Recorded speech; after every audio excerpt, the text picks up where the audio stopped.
Spring is popping out all over, and it's time for spring cleaning. Be sure you don't forget your ductwork. Call Premier Heating and Air today and clear the dust from your ducts and keep your unit running smoothly. Through the end of April, receive a free indoor air treatment system with the price of a whole home duct cleaning. And with temperatures heating up, make sure you keep your cool with a $49 AC checkup special. Need a new unit? Get up to $2,000 off qualifying systems. Schedule a visit and get a quote today at premierishere.com. The choice is clear. Choose Premier. Premier Heating and Air, a locally owned and operated company. Offer ends April 30th.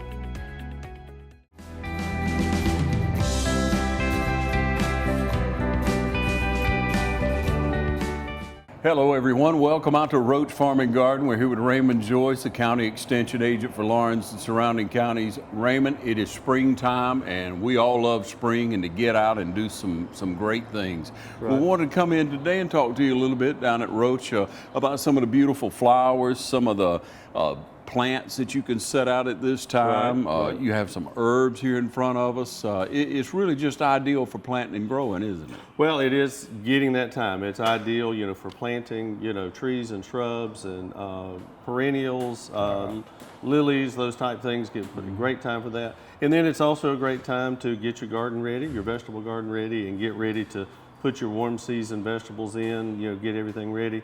We had a little cooler weather, but it's coming on, and with that, and we're having to dodge the rain, has really kind of put everybody behind. Not only homeowners planting, but also the farmers are kind of behind as well. But we're not going to complain about the rain because it could be turned off in the midsummer, so we'll just enjoy while we can and work around it. But yeah, great time. All the garden centers are full and nurseries are full for the spring, and people are out. People have that cabin fever that they're trying to get rid of, and now's a good time for them to get out and to play around the yard and work around the yard and garden that way. Yes, sir. Okay, now you talk about this time of year, and you talk about the rain. It typically rains, but maybe not as much as we've had this year, right? Not as much as we've had this year. I mean, we are ahead of schedule as far as rainfall, and then also with the rain, we've had a few days, good days to work in the yard and garden. But we've also had some cool weather. But it looks like now we're into almost mid-April now, and looking like we're going to be warming up still. Could have a little more cool, but again, now's the time to get out there before it gets that 90 to 100 degree weather coming that we know will come because of being here in the south. How do you prepare for that hotter weather now with your plants, with your yard? Right. Well, with that, what you need to consider is go ahead and get what you're going to plant. Get it in the ground, and then the biggest thing is watering. Make sure you keep it watered. Most of our plants, like trees and shrubs, if we can get them through one season of weather. Now, I will say, even though it is spring, most people plant everything in spring, but the ideal time to plant trees and shrubs in the fall. But it's hard to get people to do that. Right. But now what you want to do is, get it prepared by mulching. Get you some mulch. Put about 2 to 4 inches of mulch around the plants. Keep the grass out of those and the weeds out around the plant. And then keep it watered. But, again, too much water looks like dry weather. And dry weather looks like too much water. So, it wilts. The plants will wilt. So, again, make sure that you know the difference. Get down there with your finger or with a trowel and feel and make sure it's not too wet down in there that way.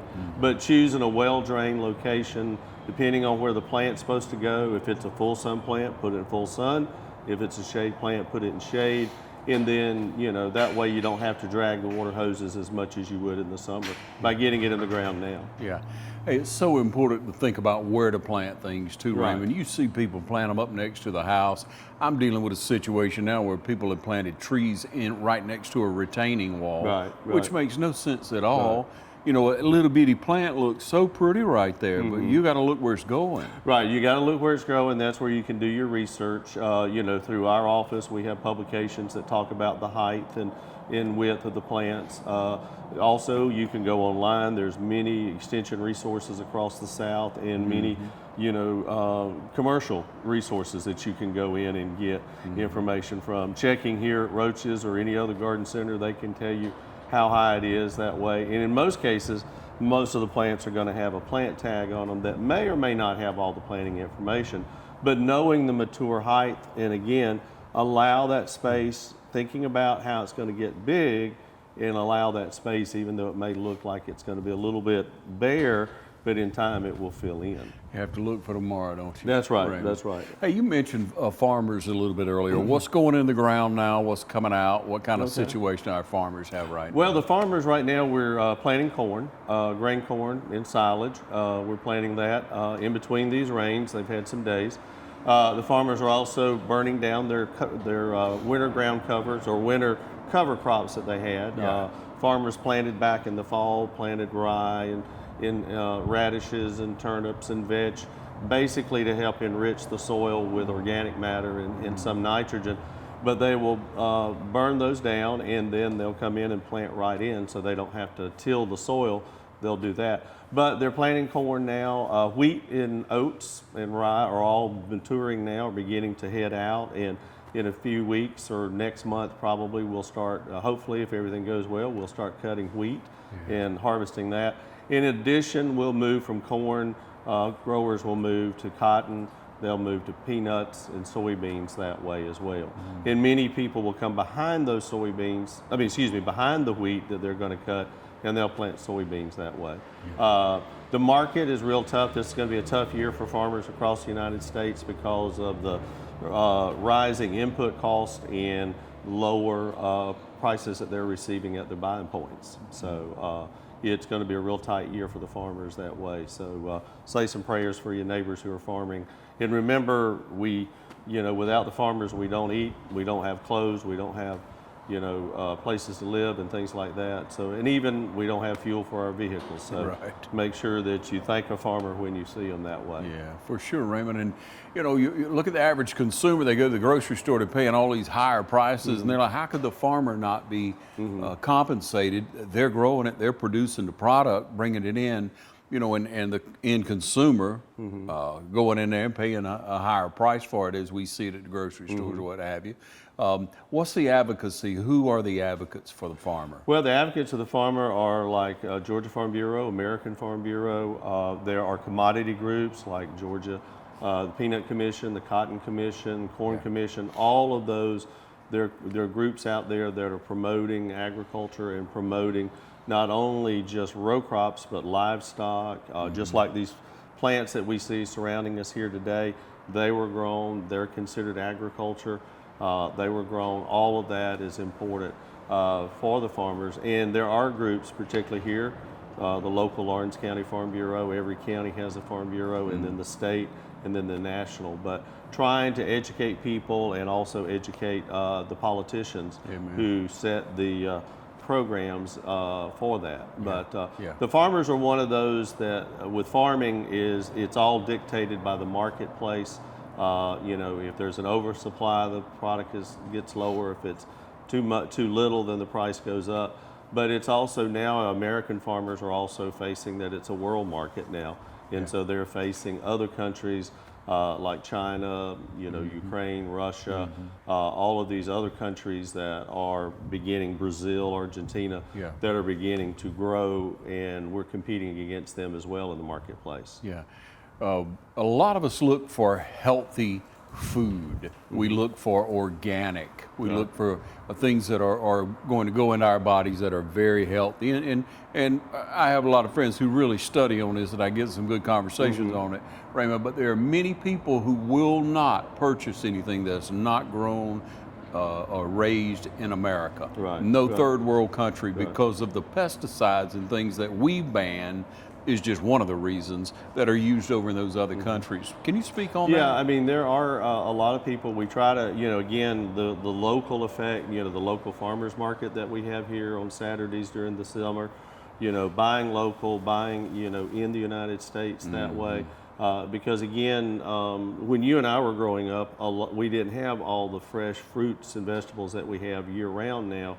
Everything was very seasonal. But now with transportation, in other countries growing, it can be brought in. But again, you have to look at the label to see where it's grown at and figure out from there, because even though the federal government inspects, they can't inspect everything that comes in, so you have to. But again, we encourage you, I encourage you to, buy local, grow your own food if you can, if you have the space that way, and support the local farmers that are growing it, whether it be a pick your own type operation here locally or not. That way who is actually growing it, and you can see it and ask them questions. With that. Yeah, Raymond, just the other day I'm traveling and my wife had asked for some boiled peanuts. I said, you don't get boiled peanuts now. It's hot weather. Right. When you get boiled peanuts, we went out in the field, we pulled them, we cleaned them, we boiled them there, it was summertime for sure. Right. And lo and behold, you ride down the road and there's a peanut stand, somebody boiling them. But you got to understand, they're not from here. They're bringing those in. Well, they could be brought in, or either they could be frozen from last year and recooking them that way. They can also be canned and reheating them that way too. So those are some of the things you have to think about with that. But things now, there's not really a definite season except for still some, like the peach crop this year. We haven't had any frost or freeze yet, so hopefully with the peach crop, it will be a good peach crop locally here. The same way with the blueberries that we have. A lot of our blueberries are sold in the United States, but a lot of them are shipped over to other countries. People need to know that we have some of the safest food, supply systems in the United States. And we, even though prices may be high, we eat the cheapest compared to other countries that way. With it. Great information. But we encourage people to look at locally grown, or look at things that are grown in the United States that way. Hey, take a short break. We'll be right back. Stay with us. Spring is in the air at Roach Farm and Garden. Flower beds and garden looking kind of sketchy? Let us soil test. Need new plants? Roach Farm and Garden just got a huge shipment of ferns and tropicals. Looking for Mother's Day gifts? Roach Farm and Garden has you covered. Garden accessories, flags, wind chimes, and more. Time to get those salt licks out for the deer. Roach Farm and Garden carries trophy rocks and 50-pound mineral blocks. Don't forget, Roach Farm and Garden has a full line of deer feed. Looking for some shade? Roach Farm and Garden has you covered. Pecan trees, fruit trees, and ornamentals. And while you're picking up your tree, check out our huge selection of concrete statues. In the need for seed, Roach Farm and Garden carries everything you need for your garden or farm. And as always, Roach Farm and Garden carries feed for just about everything. Have a happy Mother's Day from all of us at Roach Farm and Garden. 2 locations, Dublin and Wrightsville. Spring has sprung and inventory is popping up everywhere at Dublin Chevy GMC. Whether it's a Canyon or an HD Silverado, we have what you're looking for. With rates as low as 2.9 for 72 months, come pick your Silverado or Sierra. Or if you're looking for a full-size SUV, we have a great selection of Yukons and Tahoes. Remember to visit MyDublinChevrolet.com for all your sales or service needs. Remember, Don sells cars and trucks well, only at Dublin Chevy GMC. All right, we welcome you back. Now, Raymond, I want to get into what we're planting right now in our gardens. I see you have some different tomatoes. Yeah, I've got different tomatoes here that I picked up, and a couple of things to think about with tomatoes. One of the popular items right now are the heirloom tomatoes. This is called Cherokee Purple, and this is one that you'll find at the garden centers.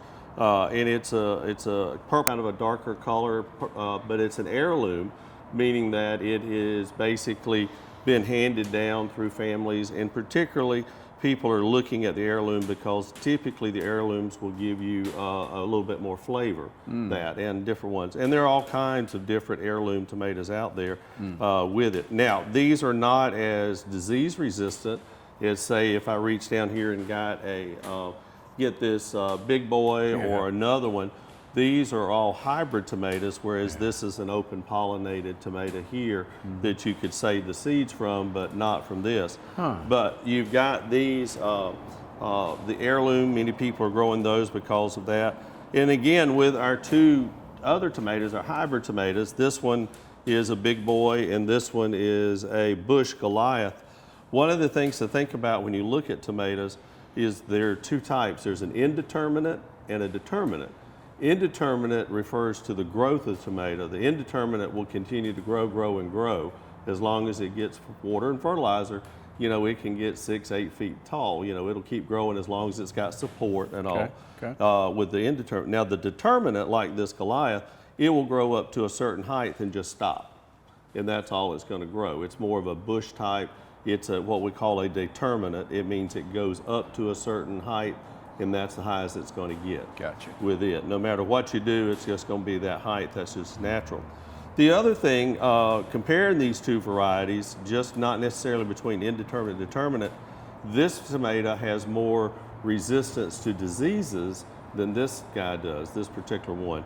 And the way you know that is by reading information that we provide or online, or look at the tag. The tag on the back has disease resistance V, F, and N. And V is for psyllium wilt, and F is fusarium wilt, and then N is for nematodes. So this has better resistance than this guy over here, which doesn't have any resistance. So Okay, all right. you just kind of have to remember that as you go forward. Yeah. But Which one's going to give me the best flavor? well, as far as the flavor, that's what I always get asked, and it's kind of personal taste. But I would say, as far as quality, as far as taste, probably the heirloom will probably be a little bit more sweeter Now, and tastier. what do I need to look for to protect it? Do I dust it with something? Right. Well, you just have to watch it and make sure that check them periodically to make sure there's no insects on them that way. Yeah. The other is when you plant these in the garden, in the ground or in a container, don't plant them in the same spot where you grew tomatoes last year or any peppers last year. You want to rotate them around so that you cut down on that disease potential that you might get that way. All right, Raymond. Right, yeah. That's good advice. Yeah. The other thing I got here is some herbs. A lot of people are really enjoying herbs.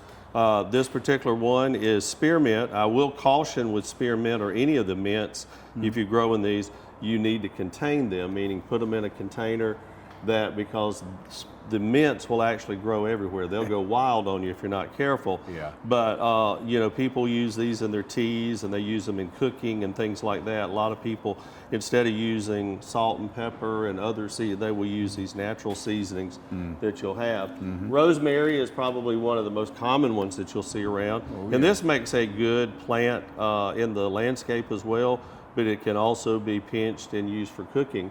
And you'll see a lot of this down at the area downtown with the fountain and all downtown. You'll actually see this growing down there. Bees love it. It's a good attractor to bees when it's blooming as well. And then dill, this is, a lot of people like fresh dill to put with seafood or fish that way. And these are things that you can grow as well. The spearmint and like the rosemary I just pulled, there's many back there in the greenhouse that has a lot of different types. But those two are the ones that are perennial, they'll come back, whereas this is an annual here with it. But also this, butterflies like to lay their eggs on this as well, that you'll have dill or fennel that you'll have. But, people will complement the tomatoes or vegetables with that. And in your garden spot, you can complement yourself by adding herbs in and mixing tomatoes or peppers or anything else that you may grow. One little trick with peppers, if you get with tomatoes, if you get one that's too leggy, you can plant it deeper. You can strip off all these leaves here and you can plant it up to like that or even up to here, and it will actually root and give you a sturdier plant that way. So you don't have to actually plant it the way it's growing in the container that way. Plant it deeper for a better root or stronger root system. Stronger root, stronger stem system, and everything that way too. Works real well. Raymond. Yeah. But there's a lot of vegetables we can grow, again, squash, all kinds of different things that you can add into your garden. And then one thing I encourage people to do is to, rotate stuff out. As something fades, put something new in. As you harvest, like right now, many people, into May and into June will harvest their Irish potatoes, and as their Irish potatoes finish up, put something else in its place. So again, you're using that spot all the time that way. Yeah. And I do want to mention, I saw back over here a raised bed that they have for sale. Raised bed gardening is getting to be very popular now with people. And again, with people with mobility issues, you can use those raised beds to help you so you're not bending over as well. Also, you can grow in containers, all of these different containers that we see behind us, around us. you can grow in those as well. Make sure you use potting mix, that you buy. Don't go out there and get soil out of the yard and use it. Just use potting mix. Yeah. But like in your raised beds, and you can buy kits that you can put together to help it, or you can actually, and we have plans that we're glad to share with people, ideas on how they can do it to use. But again, you can use that as a means of growing things where space is limited. Man, what an excellent idea. You say a raised bed. You can actually build it up where you can garden at a height that is comfortable instead of up and down if you have mobility issues. What a great idea. Yeah. It's so healthy to get out and dig in the dirt. Isn't Oh, it is. It is good to get outside. We get the vitamin D from the sun. Have to be very careful. I've seen a lot of people with red faces and stuff like that have been out in the sun. So again, make sure that you wear sunscreen, long sleeve shirts, if possible. And then, gnat season will be coming soon down the road. So again, using some type of insect repellent. Yeah, just as a rule, Raymond, I'm gonna throw it out there and you kind of help, just apply it as you can. I got 2 people in the household and I want to grow tomatoes, squash, and that's it. Tomatoes and squash. How many plants per person on tomatoes and squash? Well, with tomatoes, you probably were only looking at I would say maybe 1 to 2 plants per person, possibly. Even 1 plant would do probably fine. Yeah. The other, as far as the squash, again, you can, squash or zucchini, you can use probably 1 or 2 plants, and that would be enough to supply you with that. It all comes back down to your space, how limited you are in your space. Right. Although you can grow in square foot, the old adage square foot gardening that was popular in the 70s and even today is still popular. But, growing something into every square foot of garden space that you have. But you have to remember that you got to look at using plants that are maybe dwarf or bush type that don't get quite as big that way. Yeah. Same thing with okra and most. Yeah, okra, you can grow okra in a raised bed. You can grow, most anything you can grow in the ground, you can grow in a raised bed. And again, the number of plants that you need or what you need depends on your planting area. What kind of depth? Well, you want your raised beds to be at least 6 inches deep or deeper that way. Most people will take 2x6s or 2x8s and build up on the sides and use that. The other is make sure that the beds are no more than 4 foot wide. That way you can easily reach over. You're not having to get up and go around and pull and work with the garden with it. The other is leaving a paths there for you to be able to work up and down. Adding irrigation systems. There's different irrigation type systems that you can add to as well. Yeah. Such a smart way for a controlled environment. Right. You can have your own little garden right there. And even on a patio deck, anything like that, containers are a way to go. And there's even some neat containers made out of plastic containers, like storage containers that you can do as well. Yeah. People really use their heads when they're trying to grow vegetables. We can grow them in unique ways. I mean, I've seen them growing in all kinds of different containers that way. Yeah. What about sunlight on average? Sunlight, most of our vegetables need 8 hours or more. Some will do okay at 6, but the brightest sun that you can is much better than shade. All of these plants that I've shown here today need to be in full sun. All right, we'll be right back. Hi, I'm Tom Dominy. Here at Dublin Wind Nelson, we pride ourselves on providing the industry's highest quality products at the most competitive pricing. We are a full-service wholesaler specializing in plumbing, irrigation, and industrial products. With a staff that collectively offers more than 50 years of expertise, our team knows your industry, and we can answer your questions and help you get the parts and equipment you need. From mowing to Renee, we carry the plumbing, irrigation, and industrial products you need from the brands you trust. We also carry a great lineup of Milwaukee tools. At Dublin Wind Nelson, our goal is the long-term success of your business. We achieve that goal with a simple commitment, doing things right, one customer at a time.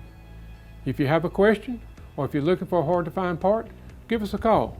Our experts are ready to help. Order online, give us a call, or come by at 507 Airport Road in Dublin. We're committed to building long-term relationships with our customers by earning your business every day.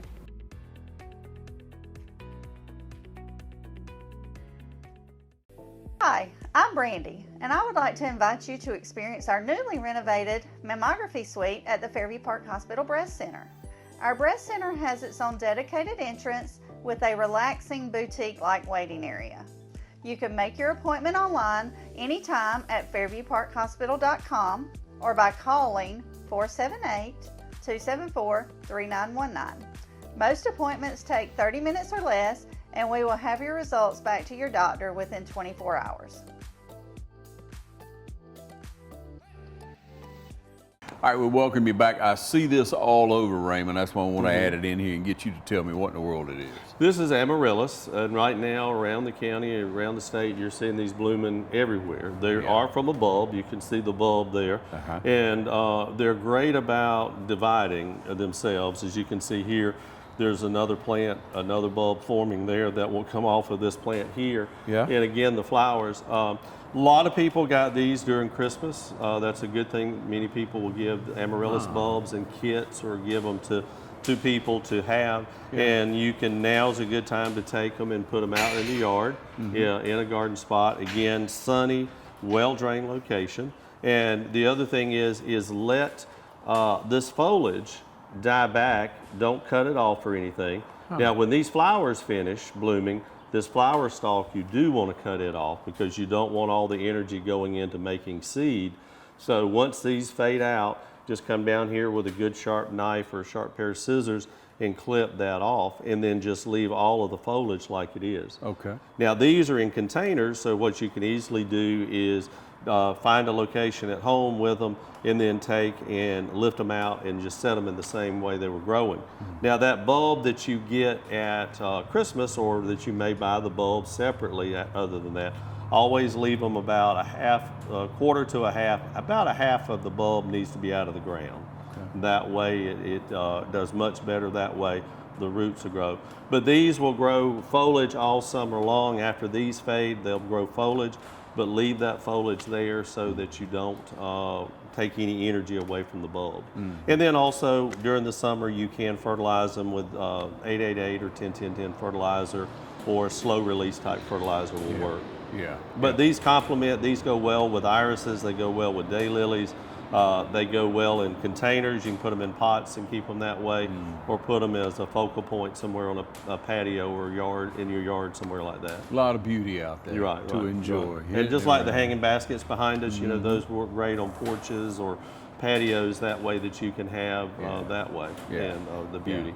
Raymond, we're coming up on May, and I know that's when centipede takes off, but everybody's kind of looking at all the weeds in the yard. Of course, you could, I guess, wait and let them burn off naturally, or you could treat them in some way and help your grass. What's our options there? Well, you can do that. Like yesterday, I mowed my yard and I've got weeds in there now. I will come back. I won't ever, excuse me, I won't ever win the Yard of the Month club, but anyway, award. But, you know, I can come back now and use something like a 3-way herbicide that has dicamba and MCPP and 2,4-D in it, that is labeled. Check the label. If it's labeled for centipede, I can go out there now and spray over the top and kill those weeds. Or, because I noticed yesterday the centipede is pretty green now. But I would not fertilize until May. I would wait still. And then I could put out a weed and feed at that point. But we don't recommend putting out a weed and feed at this point. But you can either spray them or mow them, or just let nature take its course that way. Interesting thing I found with Florida Extension, they actually promote month of March to not mow your yard to help the pollinators, because we got a lot of weeds that a lot of our native pollinators use to get pollen and energy to build their nests with and all like that. And so they promote not mowing. But if you do mow, that's fine. But again, that's just an option. You can always tell your neighbors the reason you didn't mow is because you're letting the pollinators. It's a mowless march. That's right. But again, right now, mow. You can spray, spot spray, but they hold off on the fertilizing until May.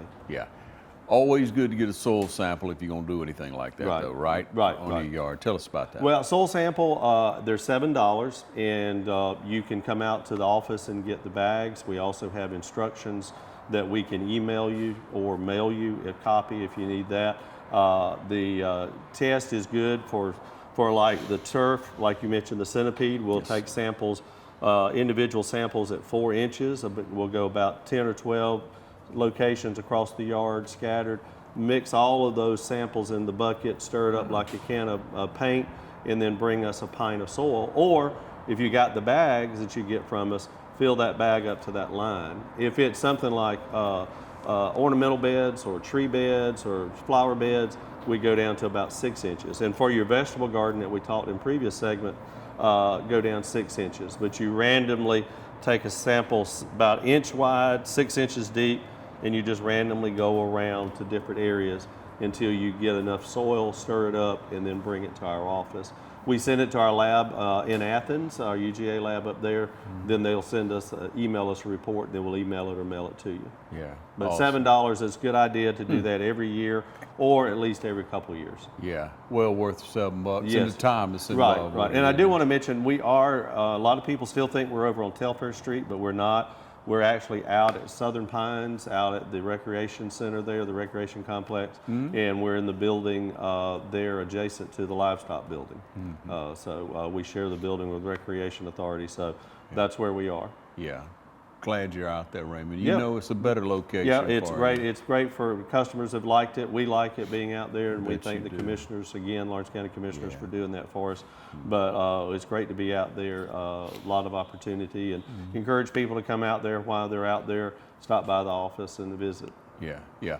Raymond, you're a wealth of knowledge. Well, Thank thank you you. so much for what you do for our community in so many different ways, but especially right now through the University of Georgia Extension office here. We get in Thank you. touch with Raymond, come down and see him at Roach. Thanks for Roach for hosting us today, for letting us come down and show you some of this beauty. There's a lot to enjoy out there, and we Yes. encourage you to get out and enjoy it.